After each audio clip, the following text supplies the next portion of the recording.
인터뷰에서 이런 말씀을 하셨더라고요. 만약에 내가 다시 입시를 본다면 서울대 의대 못 들어갔을 것 같다. 그럴 것 같습니다. 저는 공모고사 마지막 세대예요. 예, 80학번. 예, 그래서 국어, 영어, 수학만 잘하면 들어갈 수 있었죠. 예. 지금의 수능을 치게 되면 야, 서울대 자신 없어요.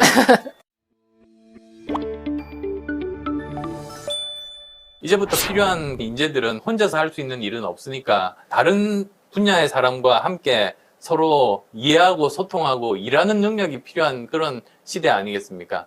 그렇다 보면 다른 사람과 함께 일을 하기 위해서 필요한 게 사실은 절대평가 같아요. 그러니까 상대평가를 하게 되면 옆에 있는 친구보다 점수가 잘 좋아야 받아야 되니까 되죠. 예. 그렇게 되면 바로 옆에 있는 동료가 적이 되는 거죠.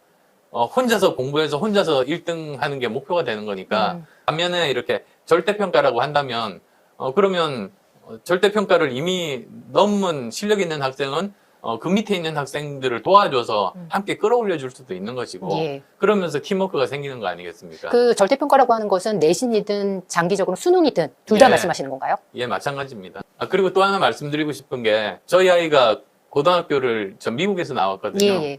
근데 제가 체육 시간을 보고 제가 너무나 신기했어요. 예를 들면 100m 달리기 체육 시간이 있다고 쳐요. 우리나라 같으면 학기 초에 기록들을 다 재잖아요.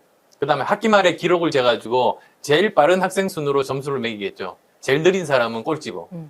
근데 미국은 그렇지 않더라고요. 그 학생이 학기 초에 그 100m를 몇 초에 달리는지를 재요. 예. 학기 말에 또 잰 다음에 예. 거기서 얼마나 향상됐는지를 보고 점수를 매깁니다. 학생 개개인별로요? 네, 그렇습니다. 네. 그래서 원래 잘 달리던 학생이 학기 말에도 별로 차이가 없으면 이건 자기가 추가적으로 노력을 안 한 거거든요.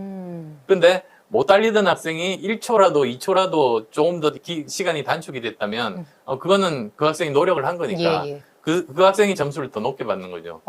사실 그런 식도 저는 굉장히 필요하다고 보는 입장이거든요. 기초학력평가를 언급을 해주셨는데 기초학력평가에 대해서는 지금 많이 또 화두가 되는 것이 코로나 3년 차에 접어들다 보니까 네. 요즘에 학부모님들 만나면 가장 큰 고민이 우리 아이 역량이거든요.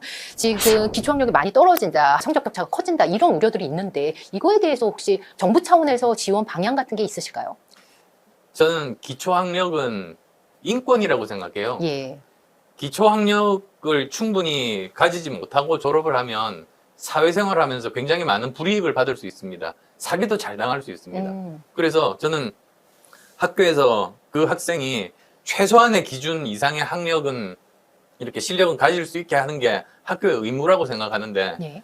그러려면 기초학력 평가를 해야죠. 그래서 지금 현재 주로 진보 교육감님들이 기초학력 평가에 반대를 많이 하시는데 1대 고사는 없애야 된다 이렇게 많이 그게 말씀하시더라고요. 결국은 예전에 보면 그걸로 해서 학교별로 평가하고 반별로 평가하면서 불이익을 주고 막 그런 관행 때문에 그렇지 않습니까?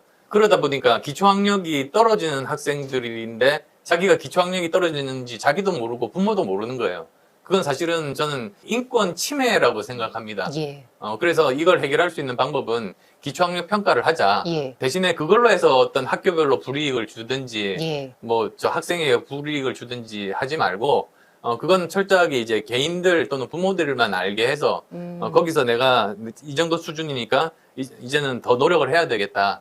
그런 일종의 가이드라인을 주는 게 그게 맞다고 생각합니다. 예. 그리고 내가 기초학력에 우리 아이가 미달하는구나.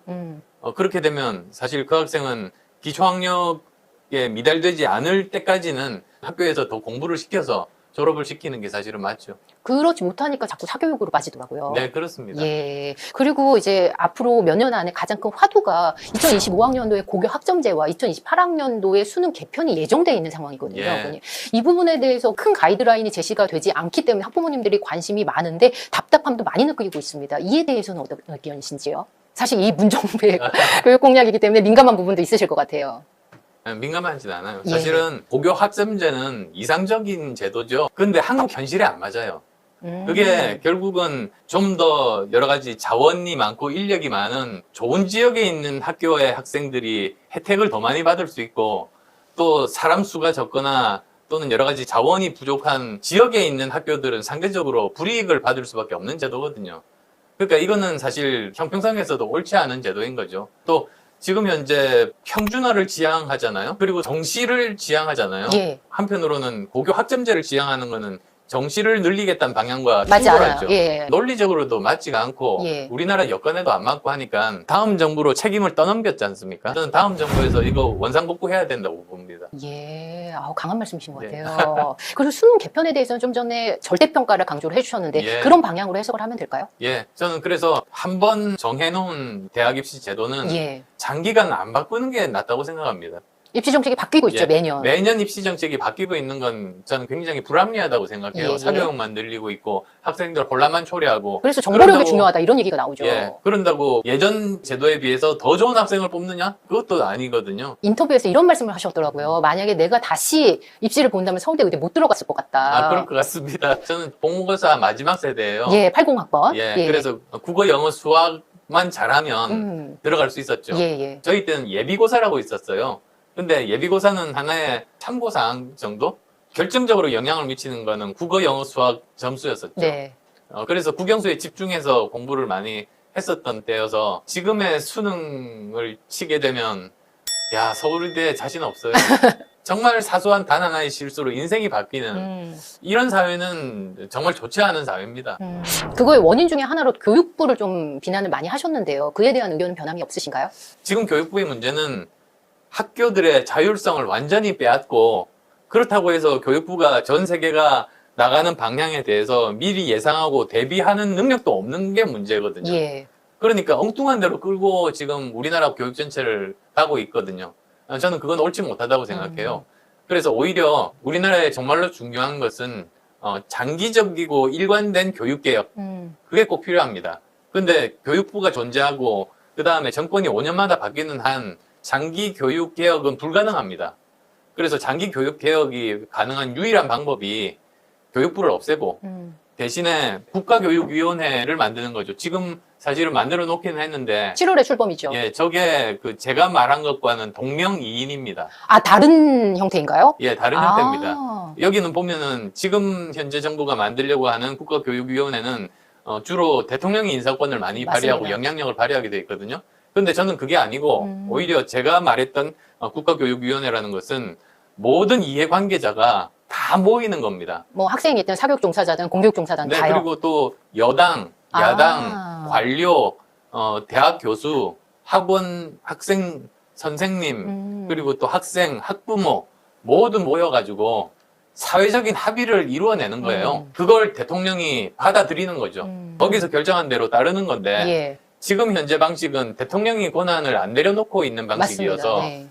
네. 그거는 대통령의 철학에 따라 5년마다 바뀔 수 있는 거거든요. 그게 우리나라에 많이 부재했던 것 같습니다. 예. 안철수 후보님의 교육에 대한 생각을 들어봤고요. 이번에는 아버지, 학부모로서의 후보님의 고견을 좀 듣고 싶은데 예. 후보님도 교육에 대한 고민이 따님 대학을 보낼 때 좀 고민이 있으셨어요? 아이가 물어보더라고요. 예, 예. 자기가 어떤 학과를 택했으면 좋겠는지 아무래도 부모님 의견이 궁금하잖아요. 제가 아무 말도 안 했습니다. 너가 정말로 하고 싶은 학과를 가면 무슨 학과든 괜찮다. 제가 그랬습니다.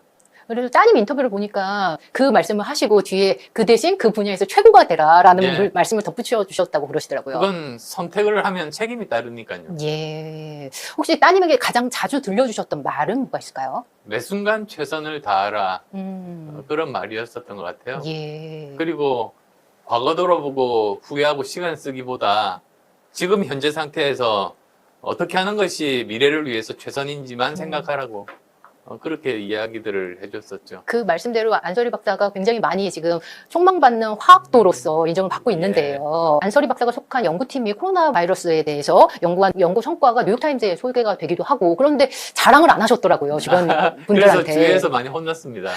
저 같았으면 많이 자랑하고 싶고 그랬을 것 같은데요. 주위에서 제가 혼났던 이유가 예, 예. 아니 어떻게 가까운 사이인 줄 알았는데 어떻게 신문 보고 알게 하느냐고 섭섭하다. 왜 나한테 미리 말 안 했냐.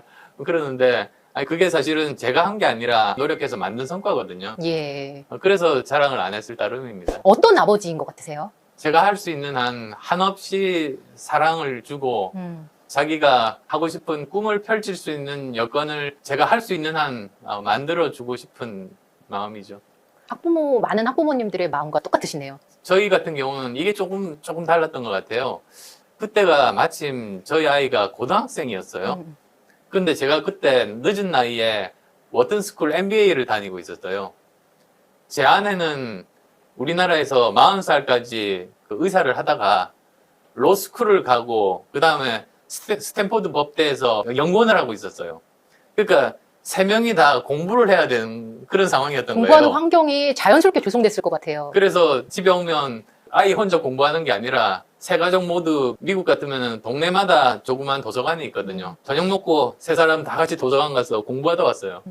아마 그것도 영향이 좀 있었던 것 같아요. 예, 지금 입시 때문에 불안해하는 분들, 교육 때문에 불안해하는 분들 너무 많으시거든요. 구독자분들께 마지막 메시지 좀 부탁드리겠습니다. 크게 걱정하지 마시라고 말씀드리고 싶은데요. 스티브 잡스 아시죠?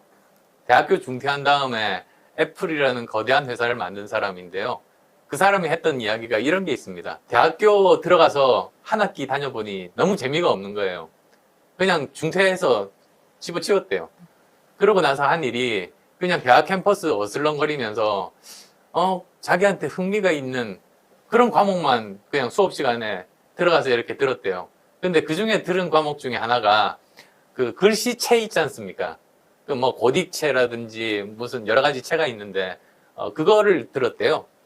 근데 그걸 그 사람이 나중에 어디에 쓰려고 들었겠습니까? 그냥 흥미가 있어서 들었고 나중에 자기가 그걸 어디에 쓰겠다는 계획도 없었대요.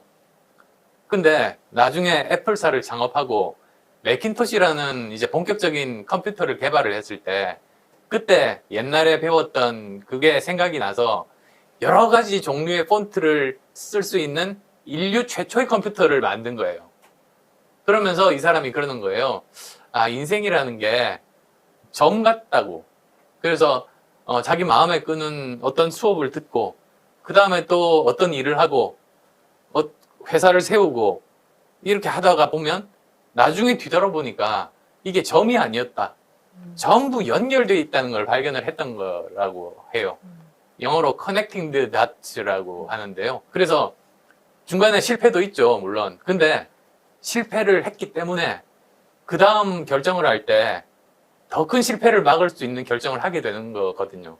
그러니까 열심히 최선을 다해서 정말 자기 마음이 가는 대로 사는 사람이면 결국은 나중에 뒤돌아보면 자기 인생은 다 연결되어 있을 거다. 그게 그분의 말이었고, 그리고 저도 그렇다고 믿습니다. 저도 사실 제가 정치하게 될 줄은 몰랐거든요. 근데 이제 여기까지 왔어요. 근데 지금 와서 보면 옛날에 제가 했었던 의사로서의 경험, IT 전문가, 경영자, 그리고 대학 교수가 지금은 다 연결이 되더라고요. 여러 가지 정책 만드는데 써서 많은 사람에게 도움을 드릴 수 있으니까. 그러니까 너무 염려하지 마시고 어쨌든 최선을 다해라. 그러면 뭐 거기에 대해서 반드시 나중에 그게 다 연결되는 날이 있을 거다. 그렇게 조언도 해주시고 그렇게 믿으면서 가르치시면 좋겠습니다. 네, 오늘 안철수 후보님의 말씀이 대선을 앞두고 교육 공약에 관심을 갖는 많은 학부모님께 도움이 되셨을 것 같습니다. 장시간 귀한 말씀 감사합니다. 고맙습니다.